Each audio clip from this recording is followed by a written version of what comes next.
কুমিল্লা ধর্মসাগর পারে পানিপুরি আসলেই কি মজা, এটা অনেক টেস্ট করতেছি। আসসালামু আলাইকুম এভরিওয়ান, কি অবস্থা সকলের? আশা করতেছি ভালোই আছে। আর আজকে আমি করতেছি মোটো ব্লগিং কুমিল্লা ধর্মসাগর পারের এরিয়াতে। আর আজকে আমি চালাইতেছি R15 ভার্সন 4 ইন্ডিয়ান ভেরিয়েন্ট। তো আমি আর বাইক না লাভিবে আসছিলাম আজকে কুমিল্লাতে কিছু কাজে, যে কারণে আমরা কাজ শেষ কইরা কুমিল্লা সিটিতে একটু ঘোরাঘুরি করতেছি। আর কুমিল্লা আসলে আমার ধর্মসাগর পা আসতে অনেক ভালো লাগে, যে কারণে আজকেও একটু ধর্মসাগর পা আমি আর বাইক না লাভিবে বসে ছিলাম। আর হঠাৎ করে অনেকক্ষণ পরে আমার মনে পড়ছে আমরা তো ধর্মসাগর পাড়ের পানিপুরি খাই নাই, কারণ পানিপুরি হইতেছে আমাদের দুইজনেরই ফেভারিট। যে কারণে আমরা ধর্মসাগর পাড়ে যে সাইড দিয়ে পানিপুরি ওলা মামা পানিপুরি বিক্রি করে ওই সাইড দিয়ে আমরা চলে যাইতেছি। আর অবশেষে আমরা আমাদের পানিপুরির দোকান পেয়ে গেছি।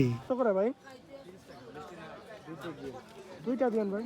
আর অবশেষে আমাদের পানিপুরি বানানো হয়ে গেছে। আর এইটাছে আমাদের পছন্দের পানিপুরি। আর ভাই এই পানিপুরি খাওয়ার জন্য আমাদের আবার ধর্মসাগর পার আসা লাগছে। আসলে ভাই পানিপুরিটা যদি না খাইতাম মনটার ভিতরে একটা শান্তি আইলো না। আর আমাদের দুইজনের মনে কতটুকু শান্তি আছে এই পানিপুরি খাইয়া, এটা আমি বইলা বুঝাইতে পারবো না। আর হ্যাঁ, আরেকটা কথা, আপনি যদি মন গড়া মতো চলে এবং মনের কথা বুঝে তাইলে হয়তো বা আপনার মাইন্ড ঠান্ডা থাকবে। আর আজকের ভিডিও এখানে শেষ করতেছি, দেখা হইতো তোমাদের সাথে পরের ভিডিওতে। আর আমার আজকের ভিডিওটা কেমন লাগছে কমেন্টে বলতে ভুলবেন না। আল্লাহ হাফেজ।